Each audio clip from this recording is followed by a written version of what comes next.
간혹 등산이라든지 어떤 탐험 같은 것을 자기 생명을 내걸고 하는 이런 데 도전한 사람들 보면 그 용기가 가상하긴 하지만 과연 그런 일을 위해서 목숨을 걸어야 될 만한 일인가 하는 데 대해서는 그렇게 썩 동의가 되질 않습니다.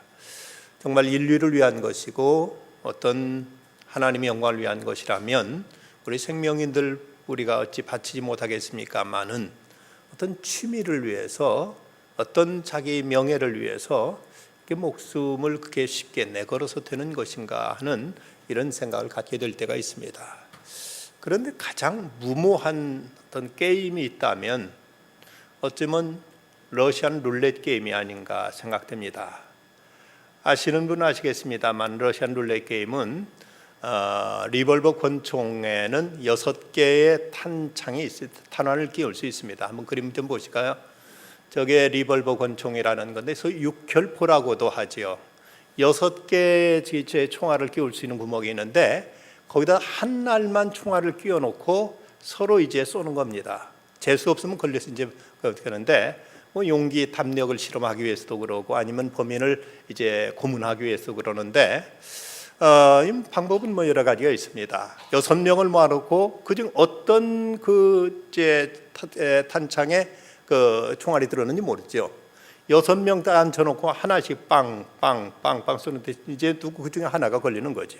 이런 방법도 있고 또 하나는 둘이 서로 번갈아가면서 총을 쏘는 겁니다. 한번 내가 쏘고 그 다음에 저쪽에서 이제 그 빈 간 같으면 총알이 안 나왔겠죠. 그럼 저쪽에서 또 쏴가지고 서로 이렇게 하다 어느 때인가 누군가 재수 없는 사람이 그야말로 총알 머리에 맞고 그대로 즉사는 이런 대단히 잔인하고 무모한 게임이 있습니다. 근데 이 게임에서는 6분의 1의 확률, 6번 중에 하나가 맞을 그 확률을 가지고 있는데 이 6분의 1의 확률도 참 이건 어리석고 미친 짓인데 세상에 이보다 더 무모한, 더 미련한, 더 엄청난 도박이 있다면 예수 안 믿고 천당 지옥을 무시하고 살아가는 일이 아닐까 생각됩니다. 러시안 룰렛 게임은 6분의 1의 확률입니다. 6번 중에 한 번 맞을 확률이지만 천당과 지옥에 대해서 그냥 산술적으로 2분의 1의 확률이 있다고 봅시다. 절반은 있다고 보고 절반은 없다고 보면 적어도 이건 2분의 1의 확률이라는 6분의 1의 확률보다 엄청난 더 큰 확률이죠. 그런데 천당과 지옥에 대해서 아무 의심식 없이 살다가 만약 없으면 크게 손해볼 건 없습니다. 그때가 없으면 크게 손해볼 거 없죠. 저는 예수 믿고 나서 참 물론 천국을 얻었다는 것은 구원받았다는 것은 말할 수 없는 정이지만 그것 아니고도 예수 믿은 것 때문에 얼마나 우리가 이 땅에서 평안을, 자유를 그리고 소망을 우리 얼마나 많은 위로를 얻고 살고 있다는 것만도 대단한 은총인데 설사 천국과 지옥이 없다 치더라도 이 땅에서 이미 누린 것만 얻는 것만 해도 이거 엄청난 것인데 그런데 이제 천국과 지옥이 만약 없다고 생각하고 예수 안 믿었는데 천국과 지옥이 있다 어쩔 겁니까? 이보다 더 큰 도박이 과연 세상에 어디가 있겠는가? 6분의 확률 가지고 권총을 한 방씩 빵빵 서로 교대로 쏘다가 중에 하나가 머리에 완전히 뇌가 완전히 부서지면서 그러면서 사람이 죽는 이것도 참혹하고 무모하고 끔찍한 도박인데 이건 6분의 1의 확률이죠. 그래서 6번 중에 한 번. 그런데 천국과 지옥 이것을 우리가 아무렇지 않게 생각하고 있다가 막상 천국과 지옥의 실제 앞에 나타나게 될 때, 그 앞에 서게 될 때 이처럼 엄청난, 이처럼 무모한, 이처럼 참으로 황당한 이런 일이 세상에 어디가 있겠는가. 그래서 철학자 파스칼은 말하기를 천국, 이것은 포기하기는 너무나 엄청난 도박이다. 우리가 포기해버리기에는 너무나 어마어마한 도박이다 하고 그는 철학자로서 이렇게 말했습니다. 쉽게 없다고 가정하고 단정하고 거기에 대한 대비 없이 살다가 정말 천국과 지옥 앞에 그 실제 앞에 부딪히는 순간 권총맞은 머리가 부서지는 건 순간적으로 참혹하긴 해도 순간적으로 생명 끝나니까 그렇다 치더라도, 그런데 영원한 지옥의 심판, 영원한 죽지도 못하는 그 고통의 연속 속에 우리가 처해야 된다는 걸 생각하면 이건 그야말로 이것처럼 엄청난 도박이 세상에 있겠는가 하는 생각을 갖습니다. 어느 신부님 쓴 책에 보니까 그렇게 천국에 대해서 얘기를 한 것을 읽었습니다.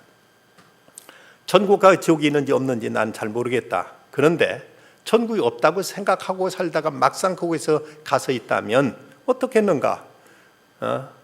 큰 낭패가 아니겠는가? 반대로 천국이 있다고 생각했다 막상 가보니까 없다면 별로 문제될 것도 없다. 그러니 천국이 있다고 생각하고 준비하며 사는 것이 지혜로운 일이다. 이분은 그냥 믿지 않는 사람들 대상으로 두 가지 그냥 논리적으로 이렇게 얘기했을 뿐입니다.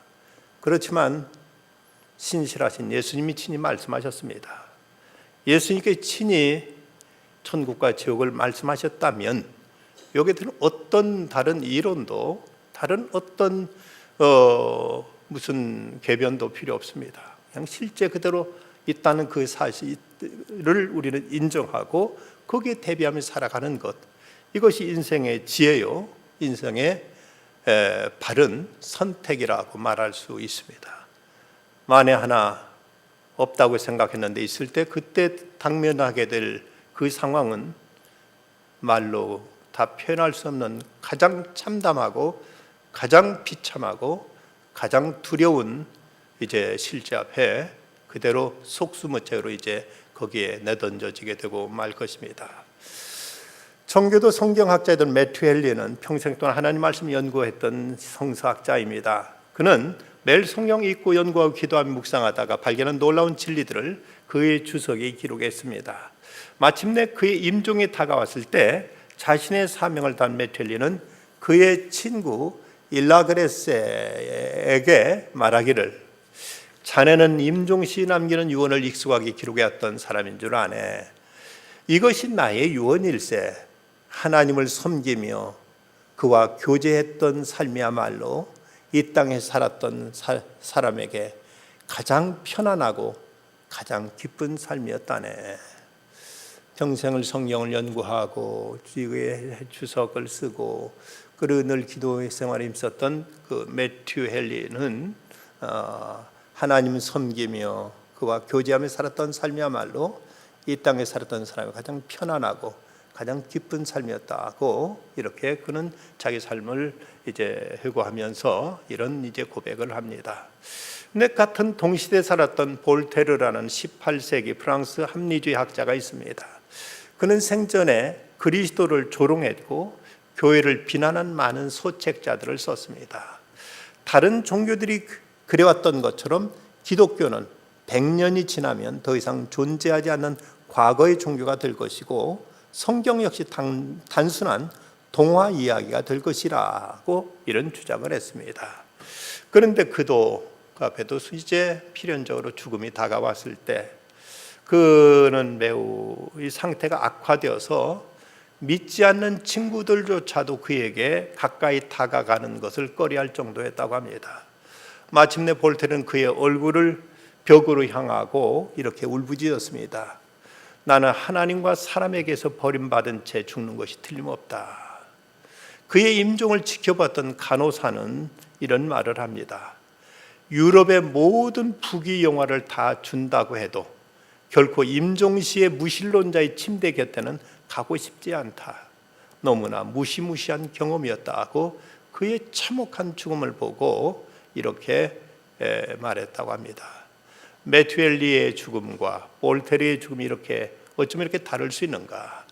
한 사람은 소망 가운데 천국을 바라보면서 기쁨으로 죽음을 맞이했고, 한 사람은 자기가 그토록 부정해 왔지만 지옥이란 그 두려움 앞에서 말할 수 없는 공포와 그리고 이제 절규 속에서 그는 이 절대적인 순간 앞에 그는 이제 부딪혀야만 했던 것입니다.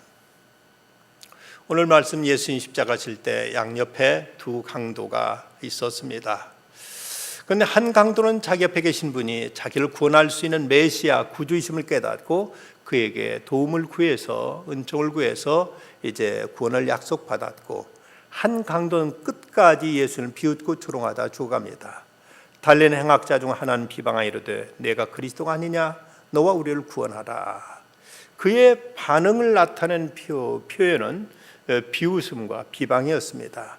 끝까지 그는 조롱했고 그리고 비난했습니다. 인간이 마음만 먹으면 이렇게까지 악할 수 있는 모습, 마지막 죽는 순간에 새 우는 소리도 구슬프게 들린다고 하는데, 마지막까지 이렇게 악을 쏟고는 그리고는 그는 이제 무서운 죽음 앞에 내던져집니다. 그러나 다른 행악자는 달랐습니다. 이르되 예수여, 당신의 나라에 임하실 때 나를 기억하소서. 그리고 그는 마침내 예수님께로부터 이런 약속을 받습니다.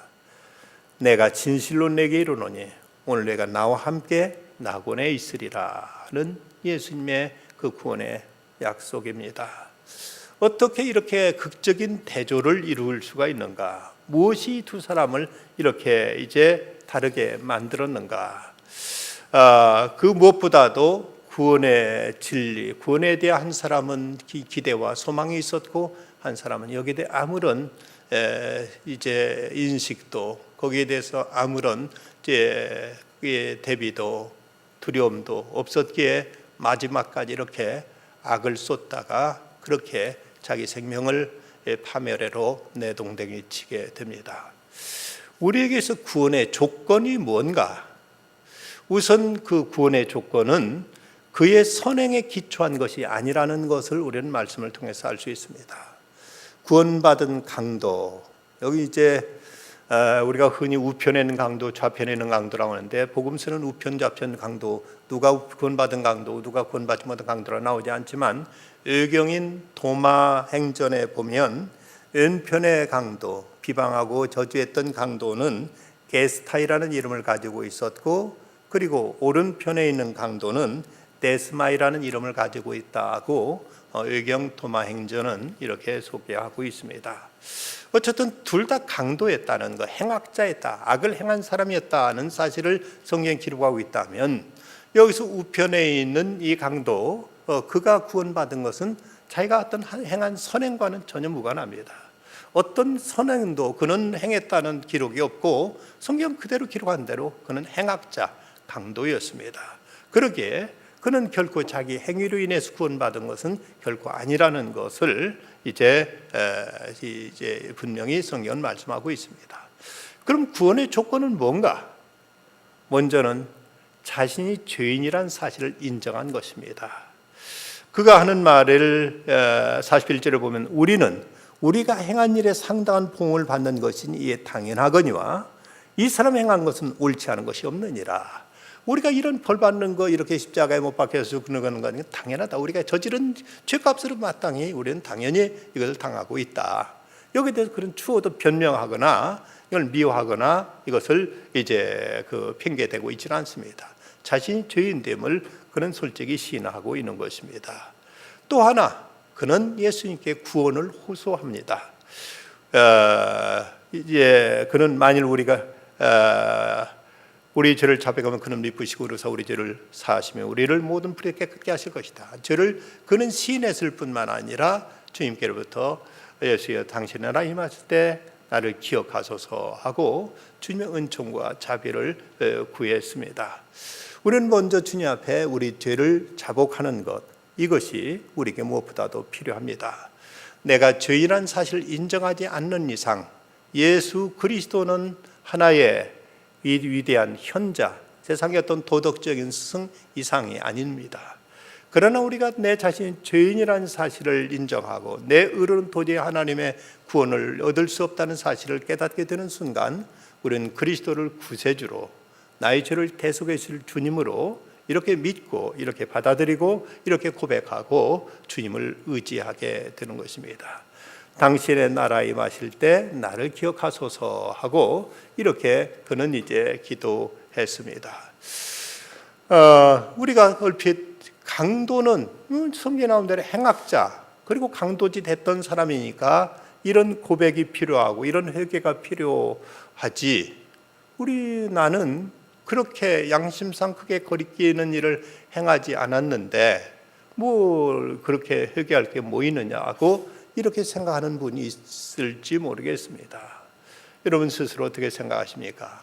이만하면 뭐 내가 그렇게 지옥 갈 만큼 큰 잘못 저지른 거 없는데 이제 무슨 강도하고 똑같이 취급하느냐고 이렇게 이제 항의할지 모릅니다만은, 그러나 성경에는 모든 사람의 죄를 범하여 하나님의 의를 이루지 못했다, 영광에 이르지 못했다 하고 의인 없나니 하나도 없다고 말씀하십니다.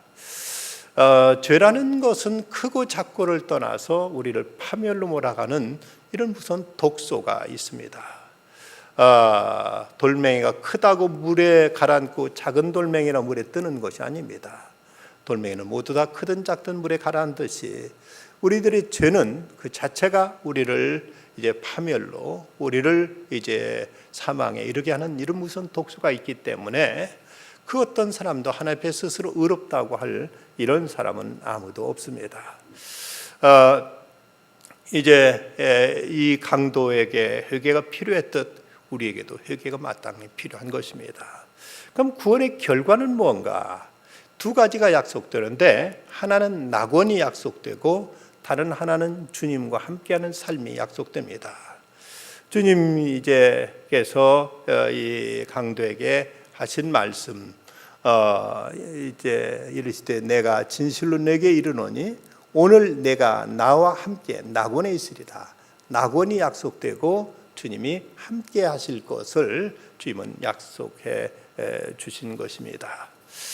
우리는 세상에서 아무런 고통이 없는 곳, 눈물이 없는 곳, 질병이 없는 곳, 아무런 어떤 전쟁과 또 갈등이 없는 곳을 이제 소원하고, 이런 곳을 옛날부터 사람들은 유토피아라고 이렇게 얘기해 왔습니다. 그런데 사실 이 유토피아라는 말의 유는 없다는 뜻이고 토피아는 장소입니다. 그래서 유토피아라는 말은 이 세상은 없는 곳입니다. 사람들은 그런 이상향, 그렇게 모든 것이 다 완벽한 곳, 모든 낙원을 원하고 있지만 이 세상 어디에도 이런 낙원은 없습니다. 옛날에는 미국만 가면 모든 게 다 풀릴 걸로 생각했지만 미국 갔던 사람 다시 되돌아오고 있는 모습 보면 미국이 낙원은 아닙니다. 저 북유럽이라고 해서 그것도 이제 진정한 낙원은 못 됩니다. 어디든 인간이 있는 곳에는 다 죄가 있고 많은 갈등이 있고 미움이 있고 많은 이런저런 고통과 질병은 다 있습니다. 그래서 이 땅에는 그런 유토피아가 없기에, 그런 낙원이 없기에 예수님께서 우리를 위해서 낙원을 준비해 주신 것입니다. 내가 너희를 위하여 거처를 예비하러 가노니 가서 너희를 위하여 거처를 예비하면 내가 다시 와서 너희를 내게로 영접하여 나 있는 곳에 너희도 있게 하리라. 세상 그 어디에도 이런 낙원이 없기에 예수님께서 우리를 위해서 낙원을 준비해 주신 곳, 그곳이 천국이라는 사실입니다. 내가 곧 길이요 진리요 생명이 나로 말미암지 않고는 아버지가 올 자가 없다는 말씀, 예수님께서 우리를 그 낙원으로 인도해 줄 것을 말씀하십니다. 그렇다면 우리들이 어떻게 이 낙원을 소유할 수 있을까? 무엇보다 먼저 우리 자신의 죄인됨을 우리는 인정하고 하나님 앞에 회개해야만 됩니다. 이 강도, 우편 강도는 내가 동일한 정죄를 받고 하나님을 두려워하지 아니하느냐. 그 다음 이 41절, 우리는 우리가 행한 일에 상당한 보응을 받는 것이기에 당연하다고 말합니다. 우리가 죄진 것 생각하면 이렇게 십자가에 못 박혀 죽는 것, 이건 뭐 당연한 일이지 억울할 것도, 이건 뭐 잘못된 것도 없다고 이렇게 이제 자신의 죄를 인정하는 것입니다. 철학자 파스칼은 세상에는 두 종류의 사람만 있을 뿐이다. 한 종류는 스스로 자신을 죄인이라고 인정하는 죄인과 다른 사람은 스스로 죄를 인정하지 않는 죄인이 있을 뿐이다. 그런데 스스로 죄를 인정하는 죄인은 그 자신의 죄를 인정하기에 회개하고 하늘의 은총과 사죄의 은혜를 받을 수 있지만, 자신의 죄를 인정하지 않는 죄인들은 사함받을 기회조차도 주어지지 않는다고 이렇게 말했습니다. 누구나 다 하나님 앞에 죄인한 사실, 먼저 내 자신이 죄인한 사실을 우리는 하나님 앞에 이제 인정하고 고백하고 회개하는 이 태도가 우리에게 필요한 것입니다. 예수님 말씀하시기를 건강한 자에게 의사가 쓸데없고 병든 자에게 쓸 때 있나니 내가 의인을 부르러 온 것이 아니요 죄인을 불러 회개시키러 왔노라고 말씀하시면서 예수님이 이 땅에 오신 목적이 우리가 죄인이기 때문에 우리 스스로는 구원을 받을 수 없기 때문에 주님의 대속의 공로로 십자가 보혈로 우리들의 죄를 씻어주시고 구원하시려고 예수님은 이 땅에 오셨음을 분명히 예수님께서 말씀하셨습니다. 그러기에 우리가 병원에 가서 난 병자입니다. 난 병이 걸렸습니다. 건강이 안 좋습니다. 내 병 좀 고쳐주십시오. 이럴 때 이 사람은 이제 병원에서 병을 치료받을 수 있듯이 우리가 주님 앞에 나와서 우리 자신 죄인됨을 고백하고 주님의 자비와 긍휼을 구할 때 주님의 보혈로 주님의 은혜로 우리는 죄사함을 받게 되는 것입니다. 또 하나 우리는 예수님의 의로우심을 믿어야 됩니다. 41절에 보면 이 강도는 말합니다. 우리는 우리가 행한 일에 상당한 봉을 받는 것이 이에 당연하거니와 이 사람이 행한 것은 옳지 않은 것이 없도다. 예수님의 의로우심을 인정했습니다. 우리가 이 십자가 못 박혀 죽어도 할 말이 없는 사람들이지만 예수님은 아무 죄가 없으신 분이다. 죄 있는 사람은 다른 사람의 죄를 어떻게 해줄 수 없지만 죄 없으신 분은 그분의 보혈로 그분의 대속의 공로로 우리들의 죄를 대신해 줄 수 있는 이것을 이제 탕감해 줄 수 있는 이런 이제 자격 이런 그 공로가 그분께는 있으신 것입니다. 우리는 우리의 부족과 허물을 인정하고 그리고 오직 주님만이 우리의 구원의 주님임을 고백하고 인정하고 영접하는 이 자세가 우리에게 필요합니다. 유명한 성 어거스틴이 어느 날 이제 자기 스스로 신앙생활을 잘하고 있다고 자부하고 있던 때 어느 날 자다가 꿈을 꾸었습니다. 천국문 앞에 이르렀는데 그 어떤 천사가 그를 가로막습니다.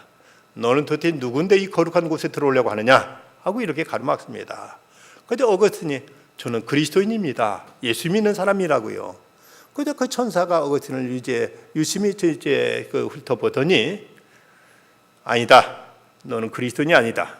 내 가슴에는 그리스도의 피와 그 말씀과 교훈으로 차 있지 않다.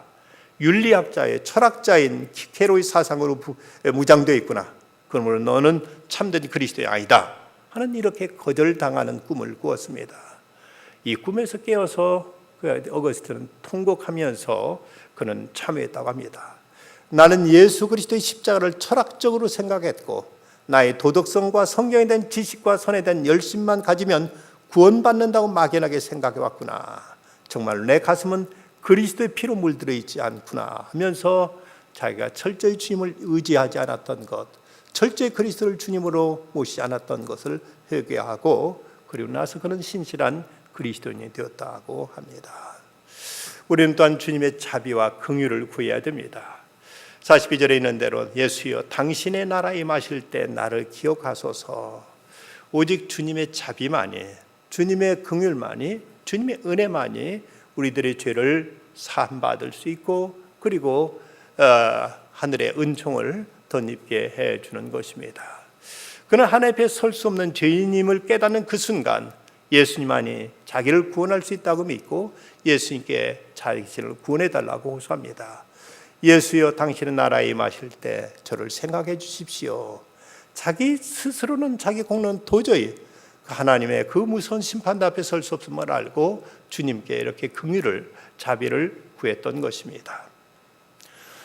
2차 대전이 한창이던 때 야전관 연대장이었던 루즈벨트 대령이 전투를 마치고 나서 자기 부하들 가운데 부상당한 병사들을 위로해 주고 싶어서 이제 인근에 있는 야전병원 인근에 있는 그 적십자사에 찾아가서 그 부상당한 병사들한테 이문희들 주는 과자라든지 무슨 캔 통조림이라든지 이런 것 좀 가서 거기가 사서 좀 줄까 하고 가서 말을 했습니다. 책임자한테 돈을 드릴 테니까 과자를 좀 살 수 있겠느냐고 물었습니다.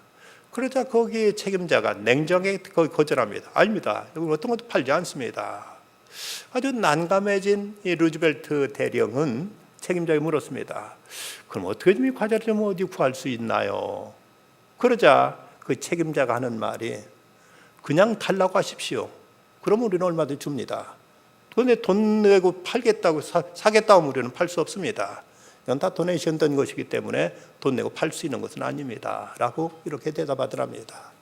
하나님의 구원이 그렇습니다. 우리가 뭘 해서 그 구원을 얻겠다는 것은 그건 난센스입니다. 어떤 것을 가지고도 우리는 하나님의 은총을 돈을 살 수는 없습니다. 그저 불쌍히 여겨주십시오. 은혜를 베풀어 주십시오. 나는 할 수 없는 죄인입니다. 주님, 나를 제발 구원해 주십시오 하고 주님 앞에 그분의 은총, 그분의 자비를 구하면 지금 아무 공로 없이, 아무런 어떤 대가 없이 우리에게 거저 주시는 그 구원의 은총이 우리에게 부어진다는 사실입니다. 우리의 구원, 천국, 오직 그리스도의 은혜로만 가능합니다.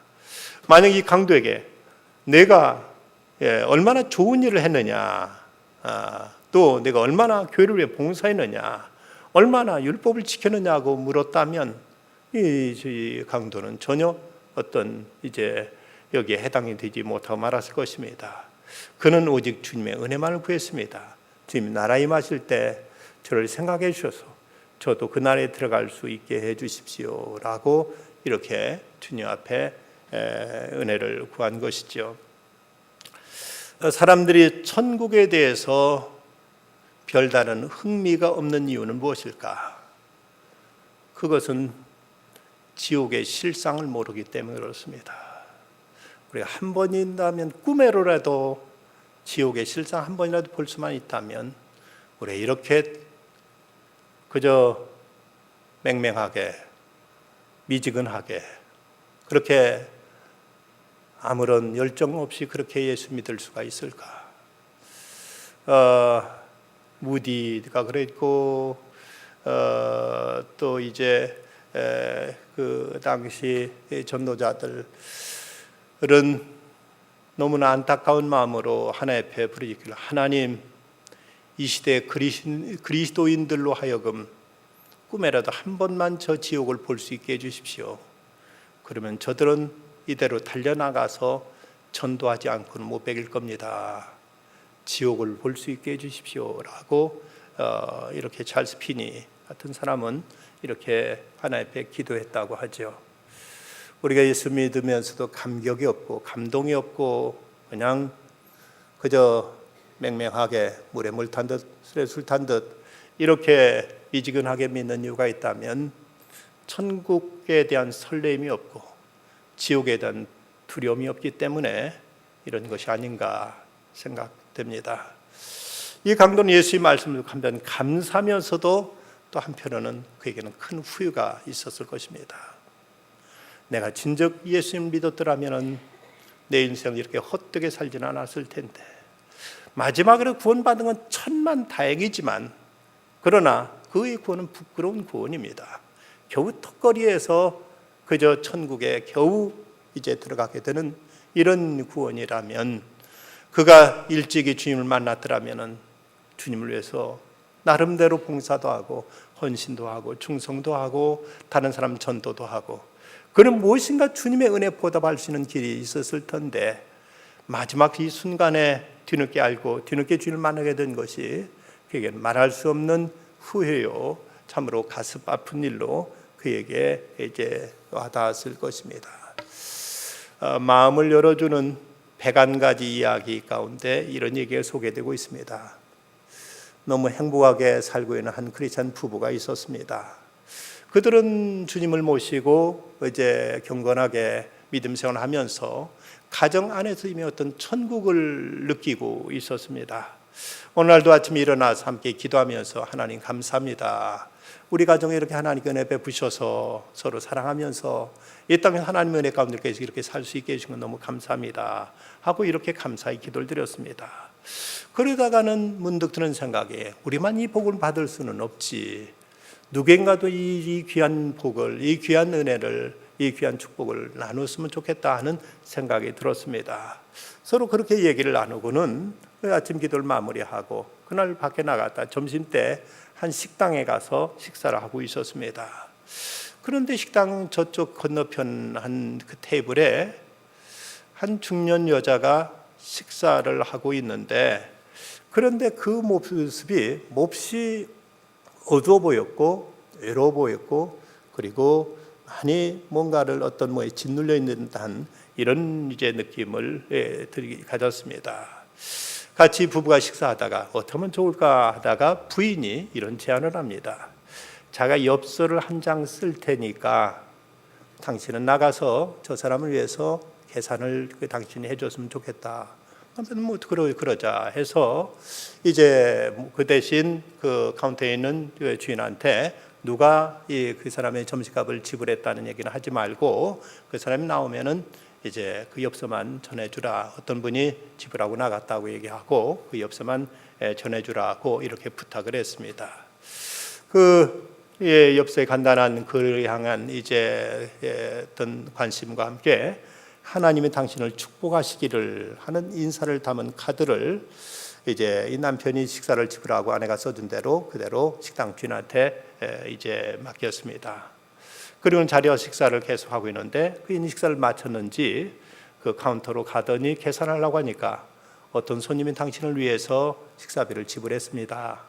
그리고 카드도 한 장 적어놓고 가셨습니다. 거기서는 놀란 표정으로 그 카드를 이제 읽습니다. 그 카드를 읽다가는 이 손수건을 꺼내 눈물을 닦는 모습이 멀리서 그대로 눈앞에 들어왔습니다. 한참 심각하게 생각하고 무엇인가를 이제 골똘하다가 종이 한 장을 꺼내서 이제 뭐라고 이 여자도 씁니다. 그리고 이 카운터에 있는 분에게 부탁하면서 황급하게 식당을 떠난 모습을 지켜볼 수가 있었습니다. 그 사람이 나가고 나니까 식당 주인이 그 사람이 써놓고 한 쪽지를 이제 이 부부한테 가져다 주었습니다. 그랬더니 그 노트 쪽지에는 이런 글이 적혀 있었습니다. 누구신지 모르는 하나님의 천사에게 저는 교회를 꽤 오래 다녔지만 요즘은 하나님도 천국도 없다는 결론을 내렸습니다. 그동안 우울증으로 고생하다가 남편에게 버림받은 후 사랑이 없는 세상을 떠나기로 결심한 여자입니다.